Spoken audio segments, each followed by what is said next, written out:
Hey vinyl friends and vinyl community, it's Brian from Brian's Vinyl Records.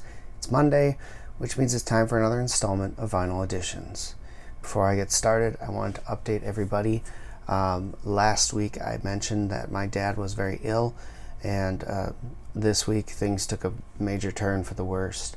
Unfortunately, we've been told that he has less than 2 weeks to live, and so I am going to help my mom get hospice care set up for him, and we'll be doing that at home so he can at least peacefully pass in his own home. So continued prayers and thoughts for my mom, for my family, for my boys as this all takes place.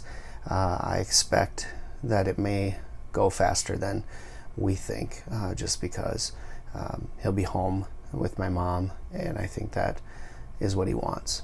So anyway, let's get into vinyl editions. Package just showed up, so it's perfect timing here.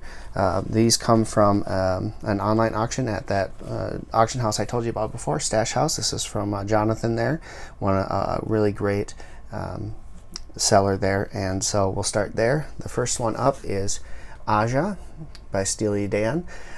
This is an album I've not heard before. I see it all the time in the vinyl community, and I figured I might as well pick it up now.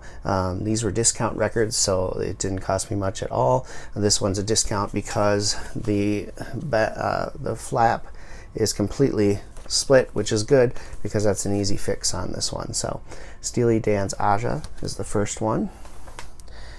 Next, we've got Montrose Paper Money. So this is the second and I believe final album that featured Sammy Hagar on vocals. So really looking forward to giving this a spin. I really like Sammy Hagar, so I enjoyed the first album they did with Sammy Hagar. I'm looking forward to seeing how this one sounds as well. So Montrose Paper Money. Then we've got another REM album. This is Life's Rich Pageant. I don't know that I know anything off this album, to be honest. I may if I listen to it, so I'll give that a shot. This one was discounted because you can see the cover's not in the best shape. It looks like it had some water damage at some point along here, but that's fine. The vinyl looks like it's in pretty good shape, so happy to have this and add this to my collection. This is on the IRS label, which I think is what people most want for these older REM albums. So looking forward to giving this a spin and seeing what this has to offer. And we also picked up this guy here. This is Judas Priest Unleashed in the East. Of course, thanks to Eric Weinbender, I've been slowly building up my Priest catalog. A band that I never really got into or listened to.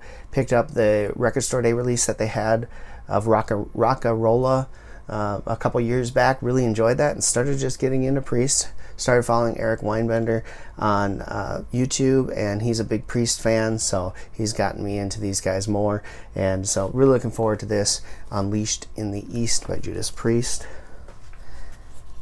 And we also picked up this one here. This is Elvis Costello and the Attractions, and I believe this is called Special or Armed Forces. I think this is his either second or third album. Correct me if I'm wrong, but I did pick up, I did get the Next Year's Model album from him, and really enjoyed that. So now I've got this guy here. This is, like I said, Armed Forces. Looking forward to spinning this one as well. So pretty cool. And the last one from that pile is this one here. This is Stevie Ray Vaughan and Double Trouble, Texas Flood.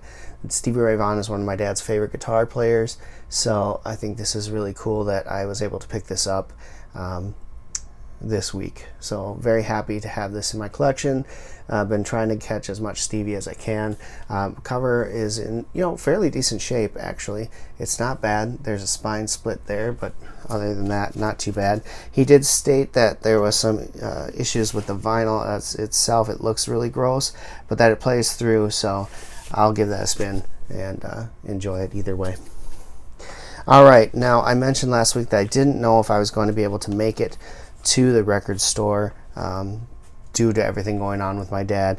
I visited him in the hospital last Friday, which was very nice because hospitals are not allowing visitors right now due to COVID-19, but they made an exception, I think, because of the situation that we're in, and I was able to go with my sister and visit him in the hospital last Friday, and that was difficult, but it was good. I got to at least give him a hug and talk to him and let him know that that we love him and all that stuff. On the way home, right down the street from the hospital, is one of my favorite record stores, Mill City Sound. So I decided to drop in there to avoid some of the traffic on the road. And so I spent a little time there and picked up some really cool stuff. And we'll start here with this. This is a soundtrack for Streets of Fire. Not a movie I'm familiar with. It's a 1980s movie featuring Diane Lane, and I believe she's in some sort of a rock band. However, the podcast that I sometimes join, called Film Strip Podcast, just recorded this episode for this movie. So I had just talked to my buddy Jay about the movie that they just recorded. It's coming out later this year, and this was the movie that they were doing. And I went to the store and saw 3 copies of this sitting there, and I thought, well, it just must mean I need to have a copy of it. So I picked it up, looking forward to giving that a spin. Next up, I'm trying to, I've been a big Michael Jackson fan since I was a young kid. And so now I've collected almost all of the Jacksons. I think I only have the one that he's not featured on left to pick up on vinyl. And now I'm starting with the Jackson 5 stuff. This is their 3rd album. This features I'll Be There on it. It has a cover of Bridge Over Troubled Water on it. And it also has the song Going Back to Indiana, which is one that's special to me because I have my mom's copy of the Jacksons. It's a live album, and it has the song Going Back to Indiana. I think it's actually called Going Back to Indiana. And so I have her vinyl of that, and that's really what started me on Michael Jackson, was listening to that album of hers when I was younger. So yeah, it's kind of cool to have the studio version now. And apologies, I had a phone call coming in. Next up is another album I showed you previously that I picked up, Elvis Costello's Armed Forces, and I also have Elvis Costello, my next year's model, or this year's model. Yeah. Now this is the other one in the trifecta. This is Elvis Costello's My Aim Is True. Very good album. Listened to this one the same day that I picked it up. Really enjoyed it. So happy to have this in here. So I think I have, if I'm not mistaken, those are the first 3 albums that he released. So happy to have those. Very cool. Next up, this was a dollar bin find, and it's a dollar bin record. It doesn't, it plays, and it's loud, but it's kind of cool. I just have it as a placeholder. This is the Rolling Stones Flowers album. It's a compilation album. It got a bunch of songs that they released in the 60s, I believe. And so happy to have this album. I'll definitely have to replace it, though. It's not a keeper album, but it's a good placeholder for now. Next up, this one is super cool. I'd never seen this one in a bin before, so I was super happy when I found it sitting there. I don't even remember how I stumbled across it. I think it was in the new arrivals section when I saw it, and I was like, holy crap. This is Rosington. So if you watch some videos in the past, the band Lynyrd Skynyrd, they had the plane crash in 1977, and 2 of the members that survived that plane crash formed a band called Rosington Collins. And they were a great southern rock band. And then after their 2nd album, the wife of Collins had passed away. And that kind of essentially broke up that band, so to say. So Rosington and his wife, who was the singer of Rosington Collins, if I'm not mistaken, they formed Rosington, which is this album. So this is 1986. This is their debut album. This is a gold stamped promo copy of it, and someone took the hype sticker and stuck it onto the cover there.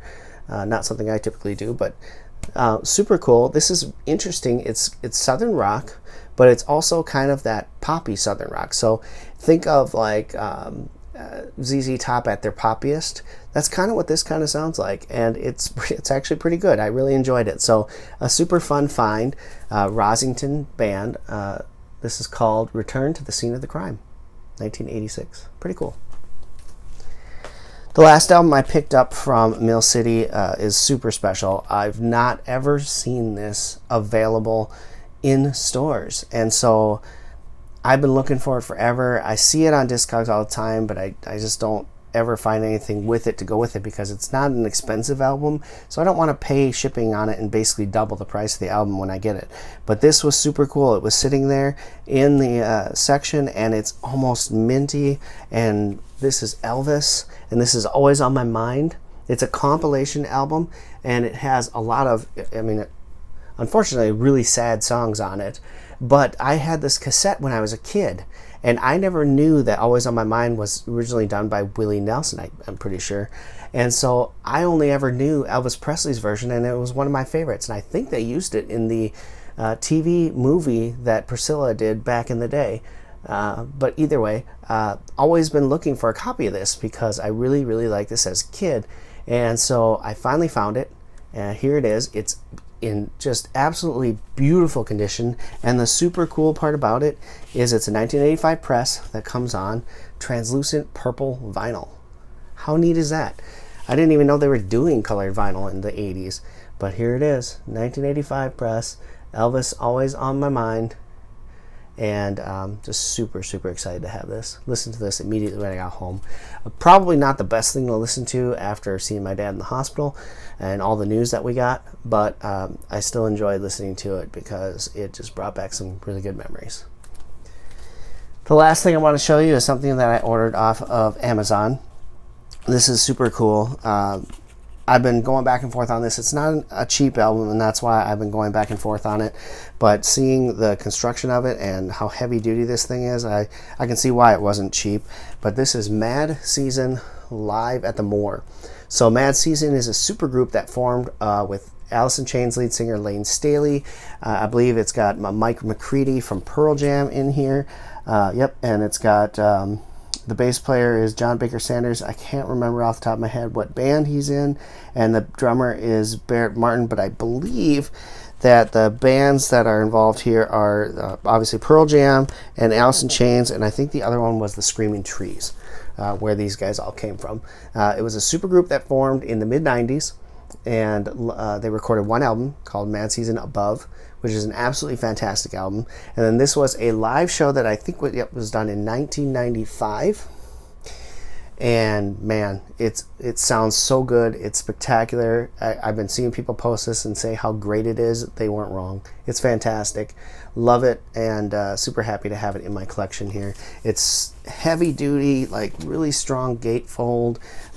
It's got really cool inner sleeves in there with pictures from the show on it, and just a really well done album. And both of them, I believe, are on 180 gram vinyl. So just, it's heavy, but it's super cool. So there you go. That is it for today. Those are my vinyl editions for this week. A lot more than I expected to get. I have another package that probably will be arriving tomorrow that I'm really excited about. I can't wait to show you. And another one that should be arriving on Saturday. These are some vinyl auction purchases that I was involved in.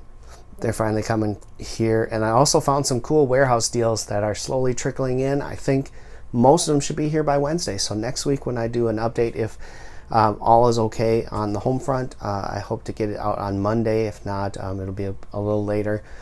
So keep the good vibes coming my way, especially for my mom. This is just super, super hard on her. My dad is only 66 years old. We expected not to have to do this until I was in my 60s, and unfortunately it's been knocking at our door a lot earlier than we hoped. But continued prayers and thoughts, please, for my mom, for a safe and peaceful transition for my dad, and just thoughts for my kids and my wife, and myself as we work through this just awful experience.